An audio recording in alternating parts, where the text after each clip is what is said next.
you ever thought about how long would you like to keep your favorite things like clothes, gadgets, personal stuff, or even your beloved ones?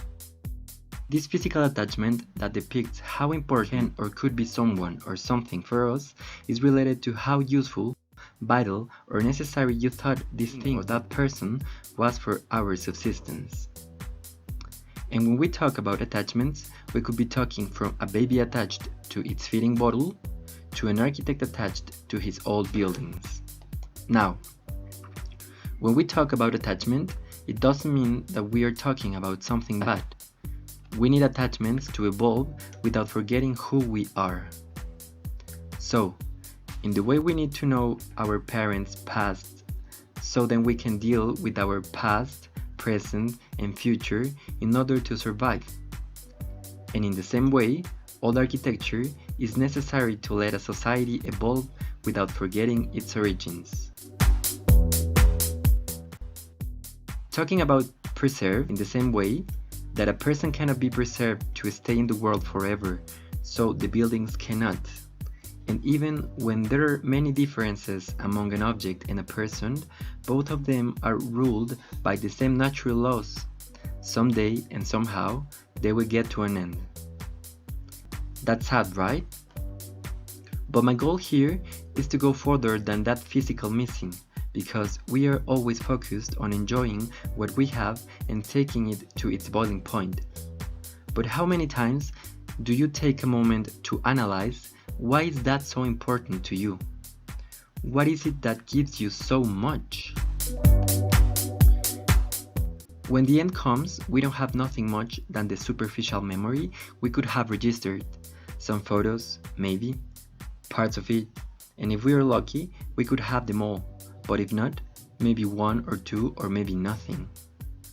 After, the time keeps going on until we forget, and maybe nothing changes. But what we would never know is what we have lost, and so here comes the risk of losing important information for our future. You might say, why does this have to do with conservation? It has so much to do. Metaphorically speaking, architecture and memory works in the same way. As we know, architecture depicts what we were, what we are, and maybe what we would be. And when any building comes to its end, we could be losing more than an important physical structure.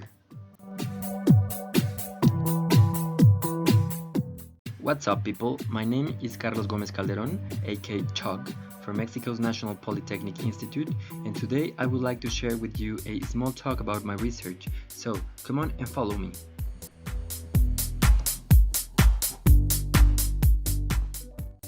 So let's talk about facts. Science and technologies goes faster and bigger in order to reach boundaries that haven't been reached before.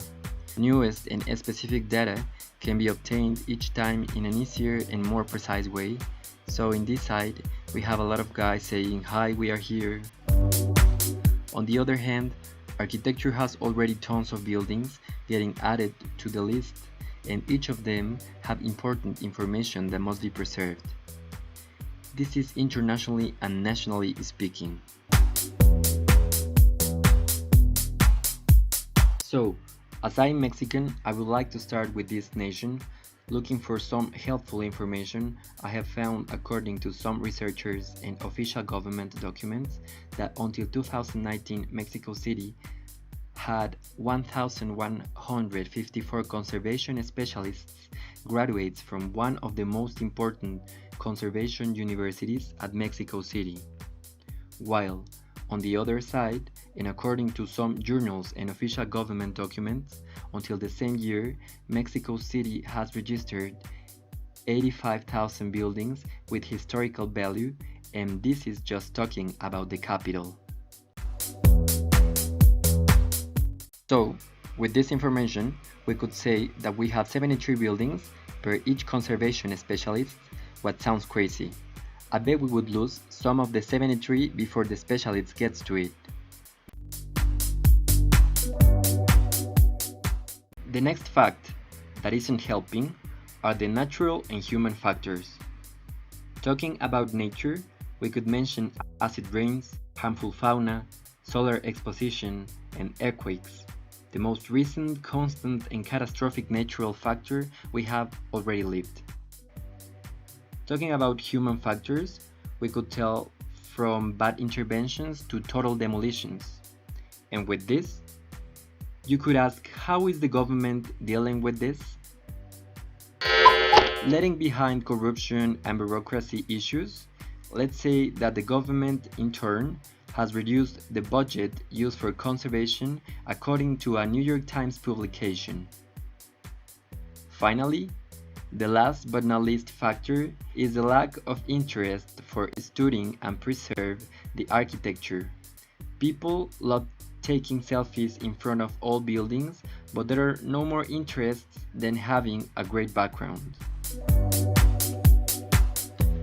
So, considering the architecture quantity, the lack of conservation specialists, the natural and human factors that risks the heritage, the little government support, and the citizens' lack of interest, what this research is looking forward is to get into this young gap of new technologies based on the information registering and visualization processes. How will it be? First of all, we must take a look into the history of human pure conservation, but giving special importance to the memory registering topic and going to the basics of this activity, aiming to rediscover the core of this work, paying attention to the psychological process too. Then we must take a look about how theories, treatises, and past perspectives were evolving or could evolve toward the intangible aspect. Since there are many, it'll be necessary to get the similarities and differences among each of them.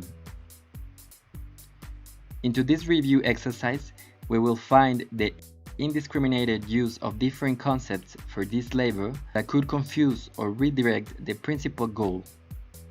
This detection may be useful to identify the opportunity areas that the Guild have to truly preserve. Even when nowadays there are already millions of new technologies based on information registering and visualization exercises applied, internationally speaking, Mexico is just about opening the doors and turning its gaze toward these new technologies that could get to a stagnation moment. So, we will dive into the state of the art in order to strain the information that could help us to identify the most convenient and useful process to preserve in an intangible way without losing the already used virtues of these new information and communication technologies. So you will be able to take a look into registering, processing, editing, visualization, interpretation, and backing information that will help for future works that in a future could be probably the one and only tool that let us remember who we were. Thank you very much for watching. Follow my social nets that I have laid down here for more info, and see you there.